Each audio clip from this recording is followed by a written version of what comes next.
வணக்கம். 15 மாதங்களுக்கு பிறகு ஜாமீனில் வெளிவந்த செந்தில் பாலாஜியை தியாகி போல் வரவேற்று கொண்டிருக்கும் திமுகவினருக்கு செருப்பால் அடித்தது போல் பதில்களை தெரிவித்து வருகிறார்கள் பொதுமக்கள். அது மட்டுமல்ல, செந்தில் பாலாஜி அவர்கள் மீண்டும் அமைச்சரவையில் இடம்பெறுவாரா? இதற்கு சட்டம் என்ன சொல்கிறது?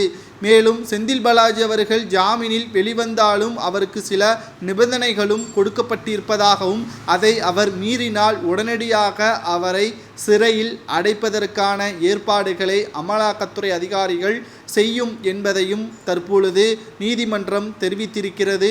செந்தில் பாலாஜி அவர்களுக்கு என்னென்ன நிபந்தனைகள் கொடுக்கப்பட்டிருக்கிறது என்பதை நாம் பார்க்கலாம். அதாவது, சாட்சிகளை, ஆதாரங்களை, செந்தில் பாலாஜிக்கு எதிராக இருக்கக்கூடியவர்களை செந்தில் பாலாஜி அவர்கள் கலைக்கக்கூடாது, அவர்களை மிரட்டி சாட்சிகளை பறிக்கக்கூடாது என்பதிலும், செந்தில் பாலாஜி அவர்கள் வெளிநாடு செல்ல தடை விதிக்கப்பட்டிருப்பதும், பாஸ்போர்ட்டை நீதிமன்றத்திடம் கொடுக்க வேண்டும் என்றும், விசாரணையில் முழு ஒத்துழைப்பு கொடுக்க வேண்டும், வாரம் 2 முறை திங்கள் மற்றும் வெள்ளி அமலாக்கத்துறை அலுவலகத்தில் கையொப்பம் இட வேண்டும் என்றும் நீதிமன்றம் தெரிவித்திருக்கிறது.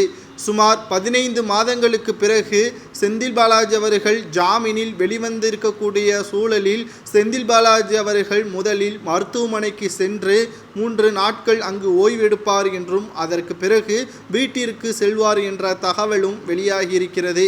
3 நாட்களுக்கு முன்பாக முதல்வர் ஸ்டாலின் அவர்கள் அமைச்சரவையில் மாற்றம் இருக்கும், ஏமாற்றம் இருக்காது என்று தெரிவித்திருந்தார். இதில் செந்தில் பாலாஜி அவர்கள் இந்த முறை நிச்சயமாக ஜாமீனில் வெளிவந்து விடுவார் என்று முதல்வர் ஸ்டாலின் அவர்களுக்கு நன்றாகவே தெரியும்.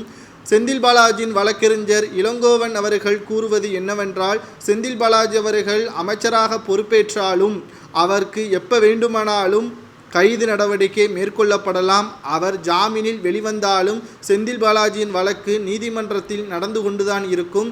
அமலாக்கத்துறை அதிகாரிகள் செந்தில் பாலாஜிக்கான எதிரான வழக்குகளை ஆதாரத்துடன் சமர்ப்பித்தால் நிச்சயமாக மீண்டும் அவருக்கு கைது நடவடிக்கை மேற்கொள்ளப்படலாம். அதற்கு முன்பாக செந்தில் பாலாஜி அவர்கள் நிரபராதிதான் என்பதை நாங்கள் நீதிமன்றத்தில் நிரூபிப்போம் என்பதை செந்தில் பாலாஜியின் வழக்கறிஞர் இளங்கோவன் தெரிவித்திருக்கிறார். மேலும் செந்தில் பாலாஜி அவர்கள் கரூர் அல்லது பிற மாவட்டங்களில் செல்வதாக இருந்தாலும் அமலாக்கத்துறை அதிகாரிகளிடம் தெரிவிக்க வேண்டும். அவர் சென்னையில் மட்டும்தான் இருக்க வேண்டும் என்பதற்கேற்ப நீதிமன்றம் தெரிவித்திருக்கிறது.